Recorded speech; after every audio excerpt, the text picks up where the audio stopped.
तो ये हमारे पास क्वेश्चन है। क्वेश्चन क्या है दोस्तों? तो क्वेश्चन आपको दिया गया है, एक पात्र में, ठीक है, एक पात्र में 18 ग्राम ग्लूकोज को 1 किलोग्राम जल में घोला गया, ठीक है। तो 1.013 दाब पर यह जल किस दाब पर उबलेगा, ठीक है, यानी कब उबलेगा ये वो हमें बताना है। जल के लिए हमें केवी का मान दे रखा है जो 0.52 के जी मोल, ठीक। तो चलिए हम लोग क्वेश्चन को सॉल्व करते हैं। जैसे अभी तक हम लोगों ने 2 क्वेश्चन सॉल्व किए थे, सेम वैसे ही हम लोग सॉल्व करेंगे। अगर वो आप लोगों ने नहीं देखे हैं तो उनको भी आप लोग देख लीजिए। देखिए, जो आपको दे रखा एक पात्र में 18 ग्राम ग्लूकोज, यानी आपको जो 18 ग्राम ग्लूकोज है ये आपका हो गया विलय। क्या हो गया दोस्तों? ये हो गया तो विलय। तो हम लोग कहेंगे विलय का भार। तो विलय का भार आपको कितना दे रखा है, स्मॉल डब्लू, तो ये आपको दे रखा है 18 ग्राम दे रखा है, ठीक है। अब हम निकालेंगे ग्लूकोज का, ग्लूकोज, ग्लूकोज का सूत्र होता है दोस्तों, कितना होता है दोस्तों? ग्लूकोज सूत्र होता है C6H12O6, ये होता है ग्लूकोज का सूत्र होता है। कहाँ निकालेंगे हम लोग? क्या? अणुभार, ठीक है, अणुभार। तो इसको हम लोग लिखते हैं स्मॉल एम, ठीक है। तो सी कितना हो गया, अभी हमने निकाला भी था, मैं निकाल के दिखा देता हूँ यहाँ पे। तो सी का होता है 12 × 6 प्लस एच का होता है 1 है कितने 12 प्लस ओ का होता है उसमें 16 है कितना 6। तो ये हमारे पास आएगा 180, ठीक है। कितना आएगा? 180। और आपको क्या दे रखा है? विलायक का भार भी आपको दे रखा है, विलायक का भार, ठीक है। तो विलायक का भार आपको कितना दे रखा है, इसको हम लिखते हैं कैपिटल डब्लू से। तो ये आपको दे रखा है 1 kg, कितना दे रखा है आपको? 1 kg, यानी कि अगर हम इसको ग्राम में लिखेंगे तो 1000 ग्राम आपको दे रखे हैं, ठीक है।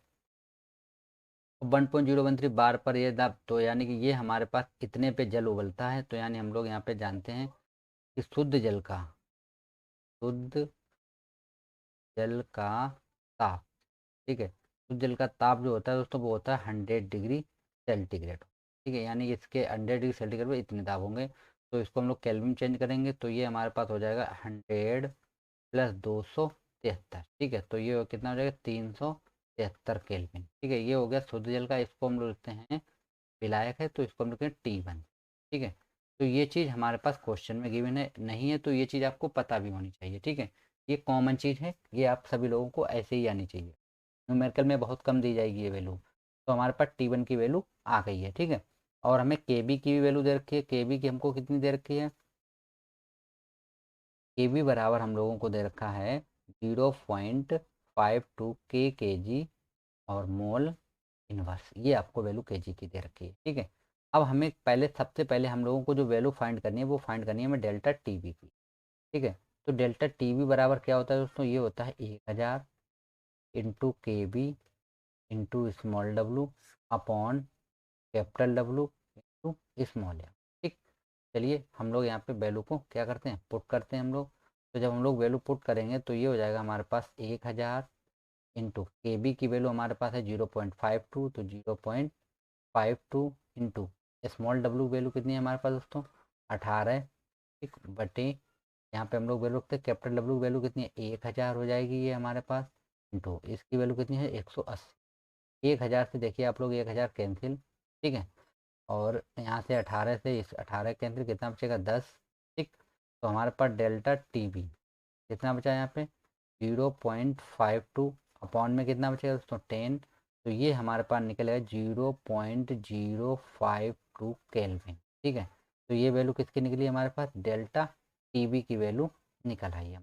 ये हमारी वैल्यू है डेल्टा TB की वैल्यू, ठीक है। लेकिन हम लोगों को क्या निकालना है दोस्तों? हम लोगों को निकालना है बिलियन का, ठीक है। किसका निकालना हम लोगों को? हम लोगों को बिलियन का निकालना है। तो देखिए हम लोग बिलियन के लिए फार्मूला लगाएंगे। क्या होता है दोस्तों? देखिए मैं यहाँ पे लिख देता हूँ फार्मूले को। तो ये फार्मूला होता है हमारे पास डेल्टा TB बराबर T2 माइनस T1। अब ये हमें निकालना है T2 दोस्तों। ये होता है हमारा बिलियन का क्वोथनांक और ये होता है हमारा विलायक का क्वोथनांक, ठीक। तो ये चीज़ें हमें वैल्यू दे रखी हैं। तो इसकी हमें वैल्यू कितनी दे रखी है? 0.052, ये हम लोगों ने अभी निकाली है केल्विन, इक्वल T2 माइनस, देखिए T1 की वैल्यू हम लोगों ने कितनी निकाल के? 373 केल्विन, ठीक है, 373 केल्विन। तो इसको हम लोग इधर भेजेंगे तो ये हो जाएगा मेरा प्लस का। तो T2 बराबर हो गया 373 केल्विन प्लस 0.052। तो ये आ जाएगा मेरे पास 373.052 केल्विन। तो ये हमारे पास क्या निकला है दोस्तों, T2 हमारे पास निकल आया है। ठीक, तो देखिए ये मेरा क्या हो गया, आंसर हो गया। ठीक है, तो आशा करते हैं क्वेश्चन आप लोगों को ये भी समझ आए। हम क्वेश्चन को जितना इजी हो सकता है दोस्तों उतना इजी कर रहे हैं, क्योंकि हमारा उद्देश्य यही है कि आप लोगों को न्यूमेरिकल सोल्व करने आने चाहिए हर हाल में। ठीक है, जितना आप लोग न्यूमेरिकल को सोल्व करेंगे उतना ही आपके लिए ये फायदेमंद होगा। ठीक है दोस्तों, तो चलिए नेक्स्ट क्वेश्चन पे चलेंगे अभी हम लोग।